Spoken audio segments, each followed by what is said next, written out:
it. It really is his own fault. He has no one else to blame but his own blood-clot self. Okay, his blood-clot self. Anyway, moving on from that. Nice news. Let's talk about Showtime Sports. So it's over for Showtime. Showtime Sports is fucking over. This is courtesy of ESPN, actually. They're probably happy about this. It says Showtime is exiting boxing program. Ooh, I said boxing. Showtime is exiting boxing programming after 37 years in the sport. People are suggesting it might be Brendan Schaub's fault, but, you know, who knows? Let's read the article. It says for 37 years, Showtime Championship Boxing has televised some of the biggest fights in the sport, but Showtime will exit boxing programming at the end of 2023. The network's parent company Paramount Global announced in a statement on Tuesday. As we evolve our strategy for more efficiently allocate resources and align our content offering across the business, we made a difficult decision not to move forward with boxing and other content produced by Showtime Sports Team. The company said Showtime will continue to air and support the remaining 2023 boxing slate and honor obligations until the end of the year. We want to express our deepest gratitude to our employees who have contributed to award-winning sports programming over multiple decades. That's fucking brutal, isn't it? Imagine being in a business where they could just like cut the entire division that you're working for. Just like, you know what? It's not aligning with our business. We have to move on. Because I'm sure it's very kind of logical. It's not emotional. There's no personal feelings in this. It's just about numbers. But god damn, bro. Like, ouch. All of Hyman's PBC has an exclusive deal with Showtime and has been a main provider of fights since 2023. This included the top star at the time, Floyd Mayweather. PBC did not comment on it further. The face of boxing is now Canelo Alvarez, who signed a 4-year deal with PBC this summer. He retained his undisputed title against Jamel Carlo the other day, or Charlo, the event on Showtime. Blah, blah, blah. PBC is exploring broadcasting deals with the Amazon Prime Video and DAZN, and has a partnership with Eddie Hearn's Matchroom Boxing. It's been a successful year for PBC and Showtime. In April, Gervonta Davis and Ryan Garcia met in Super Fight. Then in July, PBC and Showtime delivered a long-awaited undisputed championship fight between Terence Crawford and Errol Spence. Australian star Tim Suzy retained his title too. The most recent Showtime Championship Boxing Network flagship boxing program took place in July. The PBC stable is the biggest and most star-studded in boxing. Besides Alvarez, Tank Davis, former championship Deontay Wilder, and Spence and Charlo twins Benitez and Caleb Plant are all with PBC. Wow. And now they're set to fight on a new platform in 2024 and beyond. Showtime prepares to exit sports 5 years after its competitor HBO ceased boxing programming after 45 years. When Showtime landed Mayweather in 23, it was a major coup. Mayweather went on to become 7-time Showtime pay-per-view winner. Showtime also landed Mike Tyson. So I wonder what's going on. Something definitely in the water, right? HBO is out, and now Showtime is out. I wonder what's happening with boxing. Maybe the numbers just don't make sense. Maybe to run it production-wise, I'm not really too sure. But it's a very interesting development we've seen there so far. So Showtime Sports is over, and I guess if you're Brendan Schaub, you're probably happy about that because, you know, he decided to kind of leave on his own accord and do his own thing. So he's probably happy that he didn't stay there because, you know, now he did all his things by himself. So that makes sense. Don Dutta is saying pay-per-view numbers. Okay, pay-per-view numbers are down overall, you're saying, basically. Okay, cool. Do you think pay-per-view numbers are greatly affected by piracy? Because I never pay for pay-per-view. I always watch them on like illegal streams. You know what I mean? I don't think I've ever... I think the last pay-per-view I actually paid for was Anthony Joshua versus Klitschko many years ago. That might have been the only one I paid for in recent times. Everything else I just watch via legal streams. So do you think those things are really damaging the pay-per-view numbers? Maybe, I'm not too sure. But anyway, this is courtesy of MMA Fighting. This also says update. Showtime is done with boxing MMA at the end of the year. So MMA is also gone from Showtime.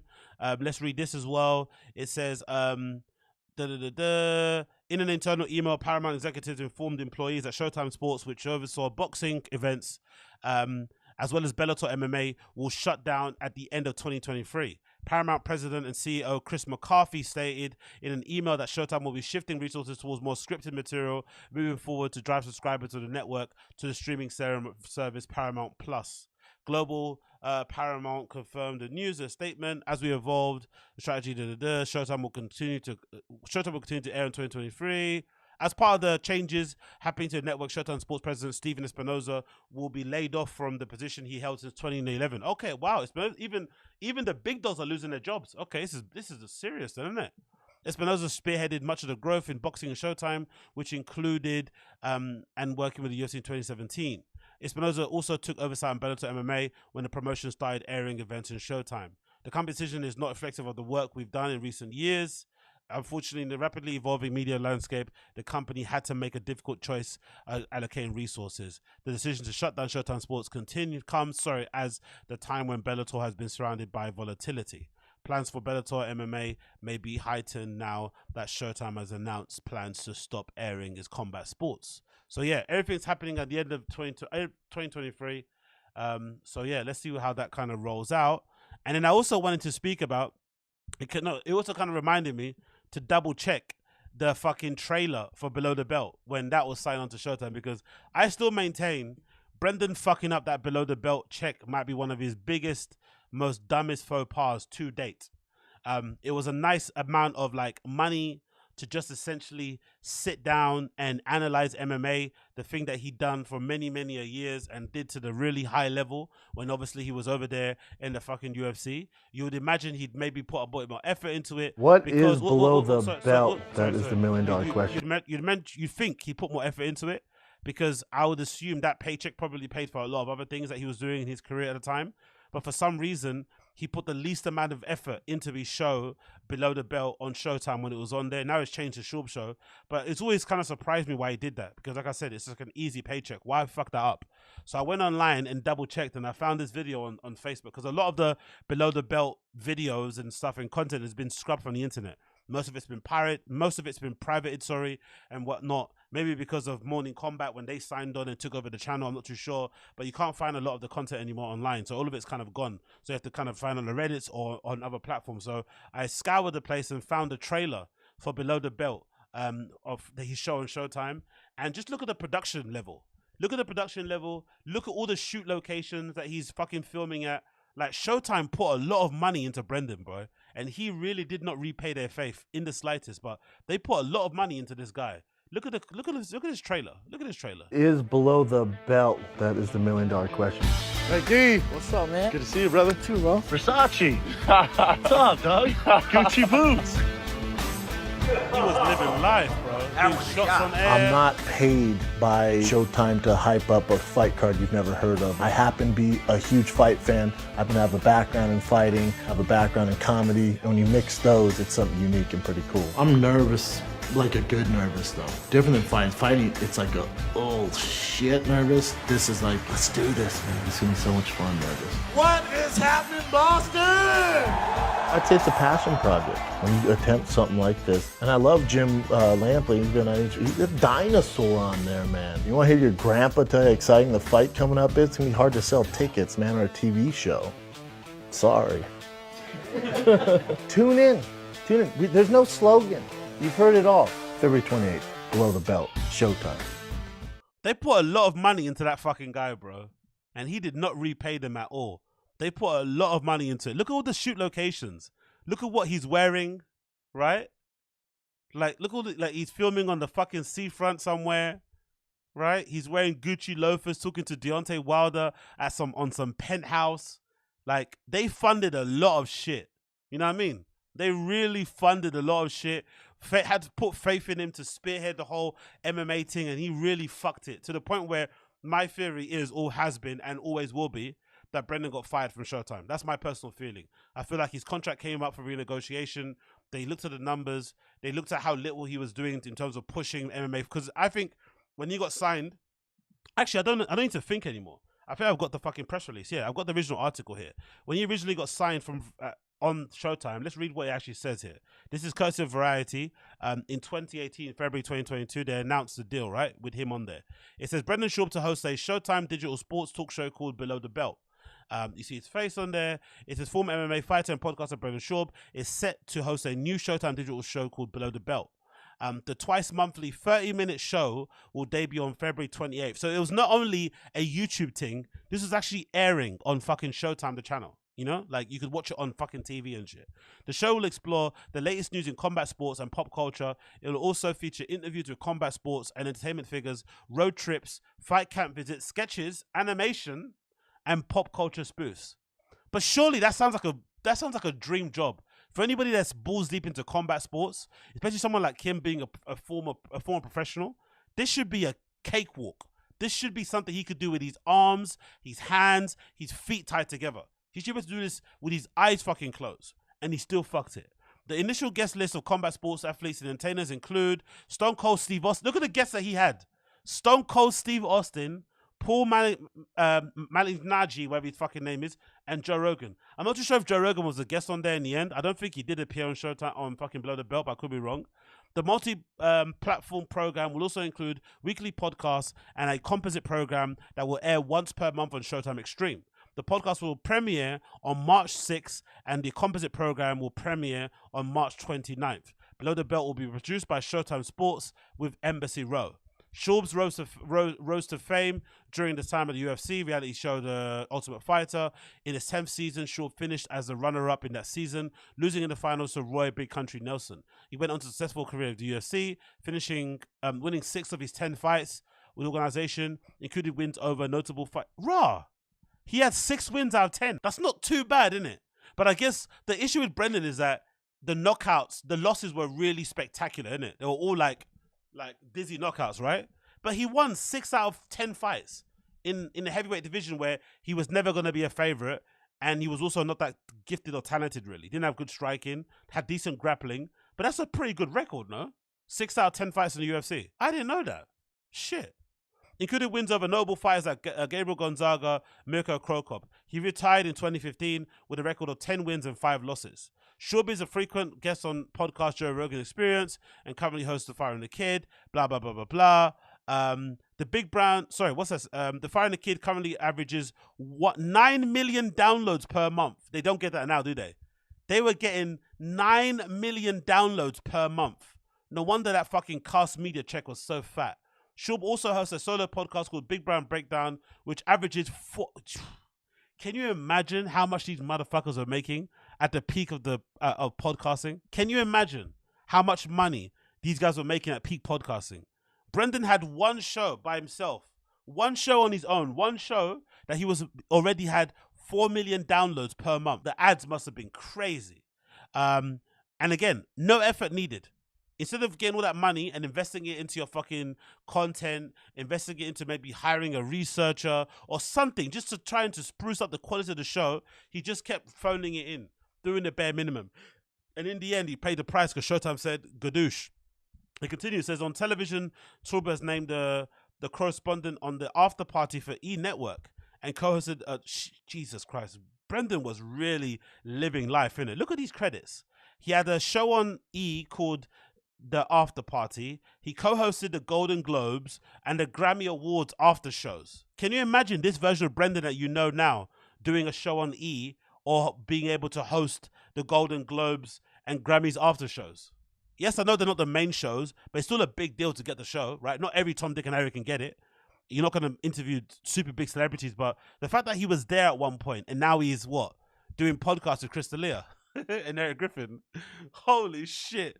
He will appear on the same role in the network's up-and-coming Academy after show. Additionally, Schaub also performed the sold-out live shows around the world and does regular sets at well-known comedy clubs at Comedy Store, Improv, and Laugh Factory. He's rep by CAA and Alchemy Entertainment. So Brendan was living the life, man. He was living the fucking vida loca back in the day. You know what I mean? And he really did fuck it himself because he didn't put any effort into it.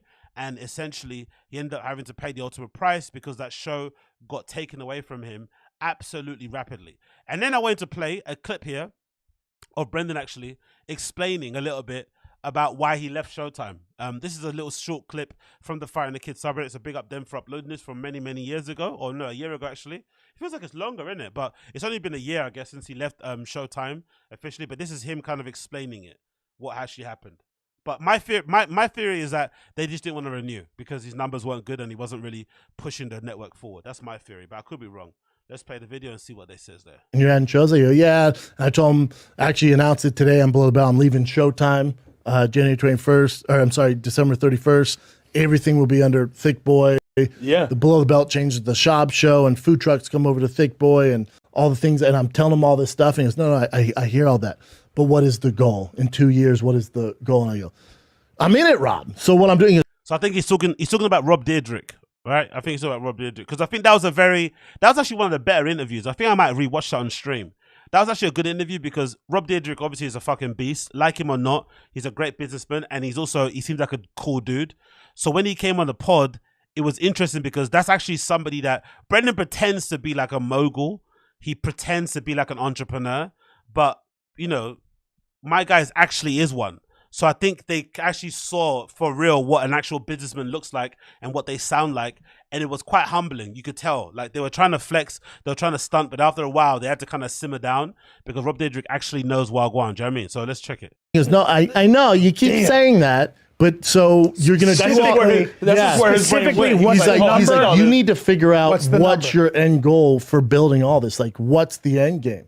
I was like, I just go, dude. That's the wrong thing. Just going fucks you up. Just going, you have no plan. And to be fair, the just go thing as well is a weird tactic because I think personally, say what you like about Brendan, but for sure, his persistence and his ability to like keep on trucking despite all the naysayers, despite people like myself in the streams poking and pointing out every fucking mistake that he makes, he still always shows up, right? Very rarely does he not record pods. Very rarely does he not do well, he obviously counts a lot of shows, but he always steps up. He never not shirks the limelight or whatever. Maybe there's a bit of narcissism there or a bit of CTE. Who knows why he does that? But that is commendable. But I still think a lot of his success is in spite of his shortcomings. It's not because he just keeps trucking. I think the average person maybe don't have the ability or the privileges that he's been afforded or the friendships and the network that he has. Maybe don't bounce back as easy as he has. So I think sometimes you can take that luck for granted and think, yeah, everything's going to work out, everything's going to be fine. But sometimes having a plan can sometimes mitigate and help you avoid some, you know, easily avoidable pitfalls and whatever it may be. But, you know, that's maybe his approach. But I just think in general, having a plan, there might be a better way to go about doing these type of things. But hey, what do I know? Yeah. I just go and I think he's out. Right. I think that a lot of people, from what I've seen, and like, so if you read books on people who study highly effective people, right? They'd write these books. I don't read those books. I hate people that say that sort of stuff. And Brendan is someone that does that a lot. He's very anti-intellectual. And I think that's one of the things I always kind of didn't like about Kanye towards the end of his, you know, reign on, you know, in being amazing. And he kind of like showed us, you know, maybe he's a bit of a kook in some ways. I still love him, but, you know, the kooky side comes out. I hate people who say things like, who take pride in not reading. Like they take pride in being ignorant. Like, why wouldn't you want to, if you're Brendan, right? If I'm Brendan and you make it in spite of how redacted you are, why wouldn't you want to just check out some things and find out some things more to help you? Because imagine you already made it quite far in spite of being redacted. How much better do you think you could be if you added a little bit more knowledge, a little bit more insight, a little bit more information, a little bit more life experience to the stuff that you're already doing? You're already killing it by being redacted. Just imagine if you just had a bit more information on certain things. You read other people's perspectives on certain things, and maybe it helped to inform your decision-making process. Maybe it helped to give you a different sort of mindset, different outlook. That's pretty decent enough. It's not like we're telling you, or people are suggesting, oh, read these books to give you a lesson on how to do business. No, maybe you might learn some things, or from people's story, you might be able to identify with some of the things that they went through, for better or for worse. But this complete denial and refusal, like, no, I don't read them. It's dumb. It's like, bro, why be so intellectual? Why be so anti-intellectual when maybe that bit of intellect is probably going to help you in some way, shape or form, especially if you already made it this far. You can probably be better at sort of like passing through all the fraff and the nonsense to get to the heart of the matter. But surely it's not going to do you any harm. I really despise people who say those couple of lines. It's really odd. Again, you don't have to be like me and read like fucking 5 books a month. No one's saying that, because that sometimes can be a bit of, you know, a little bit over the top. And there is such a thing as reading too much and being somebody like, you know, that kind of gets crippled by, what's that thing called? It's paralysis by analysis sort of vibe. I understand that. But surely dismissing stuff like that out of hand is just so, I don't know. It's just disgusting, really, to be honest. It's disgusting. No, I don't either. but you'll hear them talk about this stuff. Like Tony Robbins, that's what he did. Like he studied the most successful people, and almost all of them are very crystal clear on their goals. Like Rob, like they're very specific. It's right to the point. I think I've always been that way to an extent, but I do. And again, why wouldn't anyone want to know that? Why would you want to read a book and find out, hey, all these successful people that I love, forget their approaches and stuff? Because I think if there's a book that I read, I forgot what the name of it is, or I've got it somewhere around here, but it's a book that basically profiles all the most successful, interesting people throughout history, right? Whether they are, inventors, whether they are writers themselves, actors, business people, whatever. It just covers all people from the dawn of time.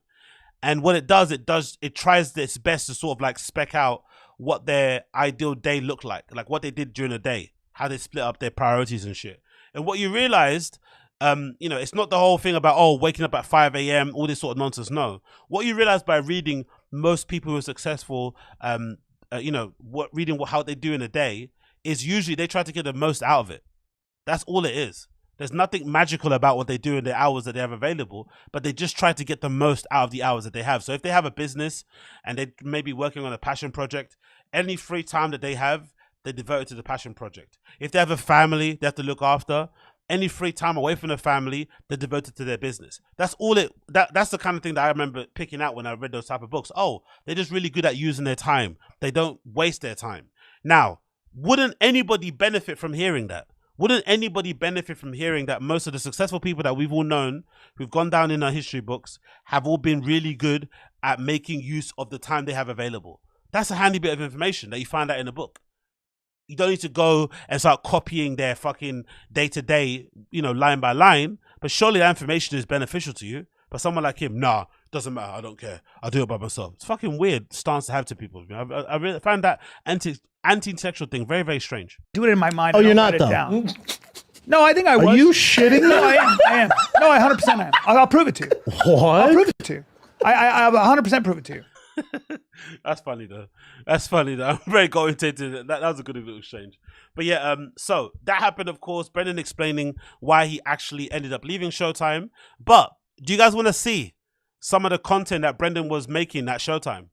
Some of the fucking amazing content, some of the amazing, crazy, out there, outlandish, funny, hilarious content Brendan was producing when he was at Showtime. It's going to make you laugh. I swear it is. Look at this. Brendan Schaub reading for the role of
Bill Valley. That was some of the blockbuster content that Brendan was producing when he was working at Showtime. Can you imagine? What the Showtime executives probably thought when they saw this stuff being played in meetings? They were paying this guy all the big money, and this is what he was doing. I love the little blur in the piece because there's nothing there really. But can you imagine how pissed off they must have been when they saw finally what all that money had paid for? Because part of me also feels like, oh, they gave Brendan a deal because they thought he'd be ideal to push the combat sports division over at Showtime, whatever it may be. But part of me also feels like Showtime maybe did it strategically because of how close he was to Joe at the time. So maybe Showtime had this idea, far-fetched, that they could get Joe to do other things in the future. You know what I mean? Like, I don't know, there's some part of me feels like there was a Joe Rogan element played a role in them giving him the deal. And then instead of taking that and running, because me personally, I'm a big believer in sometimes the most undeserving people get the best things, which is not a bad thing. That's just the way the cookie crumbles. But I think if you're deep down are self-aware and you know you're undeserving of what you got, you sometimes take that chance as a chance to prove yourself. Okay, cool. I really shouldn't be getting this sort of opportunity. I'm probably not good enough for it, but I'm going to now show and prove. I'm going to step up and fucking kill it. Right? You're going to fucking take that chance and you're going to run to the fucking hills. You're going to just, you know what I mean? It's like that kind of adage of somebody rocking up to an interview and lying on their CV. Okay, you lied, but now you got your foot in the door, show and prove. And then you do and you smash it. But instead, this guy did this fucking terrible shit. This awful, awful, awful, awful shit. That I have no idea what the point of this stuff was, what purpose it served. And I can only imagine what this stuff cost. How much it cost them to do this shit. Because I don't think Brendan even has podcasts that are as well lit as this stuff. Because that's the thing you notice. Once he left Showtime, the quality of his work went super down because he had actual staff, right? Like working. Look, there's a guy here holding a fucking microphone on the side, right? He had whole teams producing this stuff for him. So can you imagine the amount of money that went into producing this stuff on a daily basis? And he just kind of fell flat on his face. This is part of the, by the way, this is part of the content strategy they were going for. If you read the article on Variety that I read earlier, it says something about doing sketches and shit. So that was the original premise of the show. It was meant to be like a sports version of like SNL or something, right? It says here, right? Also, the interviews, it features interviews, entertainment figures, trips, road trips, fight camp visits, sketches, animation, and pop culture spoofs.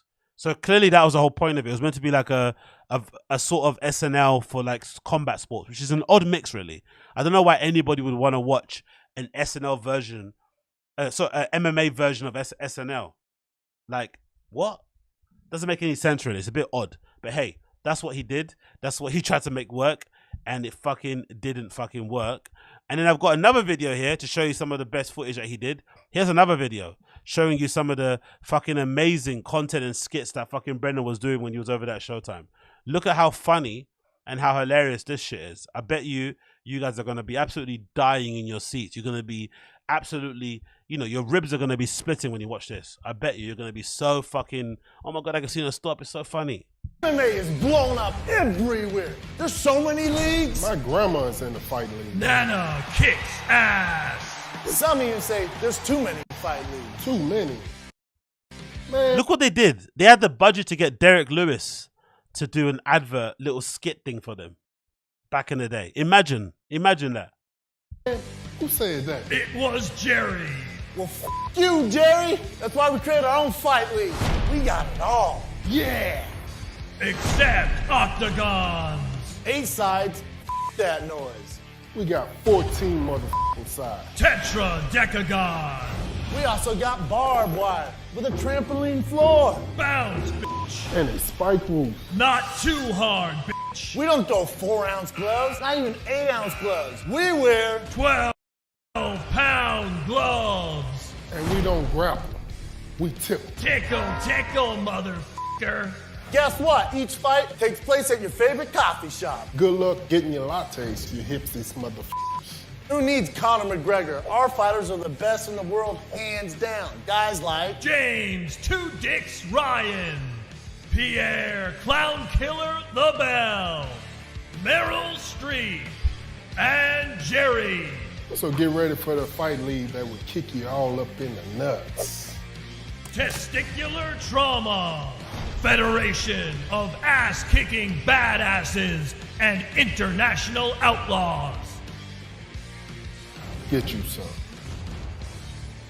Wow. Again, he got paid handsomely to do that shit.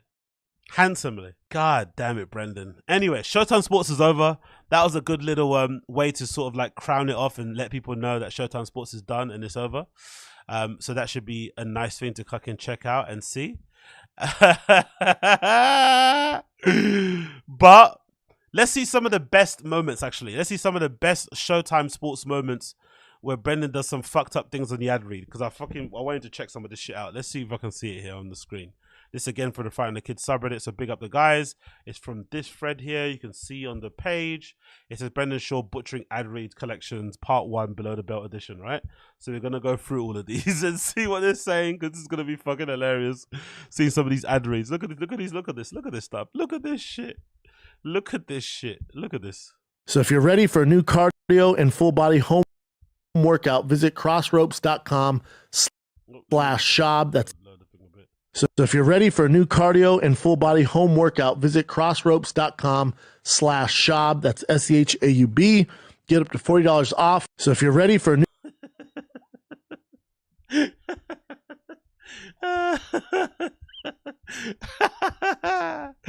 that was good.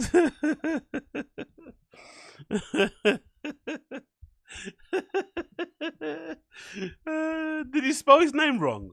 Or am I bugging?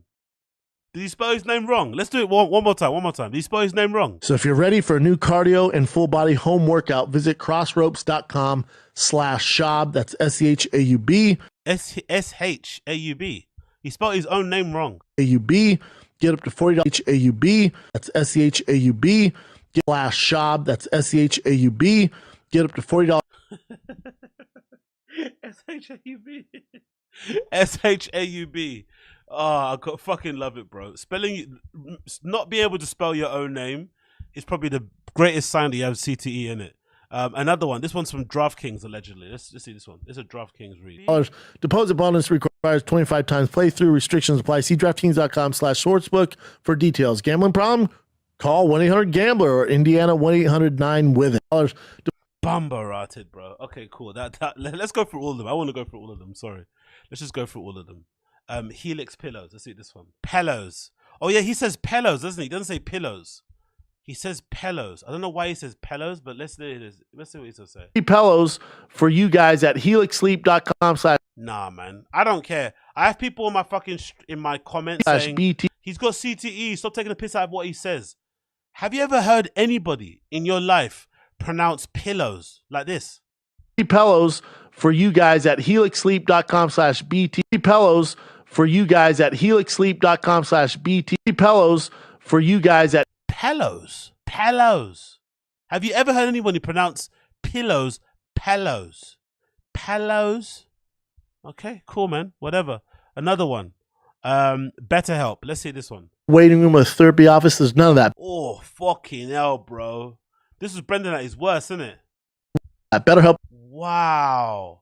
Look at how was committed to fat his face is. Jesus Christ, bro. He was going through it back then, innit? I wonder what he was going through, like time-wise. He looks fucking horrendous. So swollen and puffy. Do you think, someone said in the stream chat once, what do you guys think about this theory? There was a theory floating around earlier on that Brendan had some sort of allergic reaction to the whiskey he was drinking. Do you guys remember that theory? That when he started drinking booze, he started to balloon, but allegedly people sometimes have a weird reaction to whatever ingredient they put in whiskey. Maybe it's a wheat, I don't know what it is, but a particular ingredient that they put in whiskeys that some people do have an allergic reaction to, and it can make your face inflame. Because some people were suggesting that was the case, because he looks like he's in pain. Oh, okay, Jared Mellerick. The reaction, yeah, it's called alcoholism. Okay, touche. Touche, Jared Miller. Touche. Yeah. It's called having that. Yeah, it's called being an alcoholic. Okay, cool. Good point. Never met him. Good point, never met him. Anyway, let's go to the beginning. Waiting room with therapy office. There's none of that. BetterHelp is committed to facilitating great therapeutic matches so they make it easy. Waiting room or therapy office. What? Therapeutic? He was getting BetterHelp ads, DraftKings ads on Showtime, and that all went away, bro. That all went away. One more time. Waiting room or therapy office. There's none of that. BetterHelp is committed to facilitating great therapeutic matches so they make it easy. That word was kicking his ass, innit? He was in pain. Waiting room or therapy office. There's none of that. BetterHelp is committed to facilitating great therapeutic matches so that Therapeutic. Oh, that was brilliant. Okay, another one here. Mispronounces DoorDash. No way. You can't pronounce DoorDash. Oh, that's gone. Fuck, I wanted to see that one. Okay, noise. What's that? Noise isolation. Let's see what this one says. Oh, that one's gone too. Oh, man. Okay, cool. We have to move on, I guess. Let's do this one. Blue Vine has helped more than 2,000. That's 20,000 customers, y'all. He can't pronounce. He didn't know what 2000 was. So he said 2000.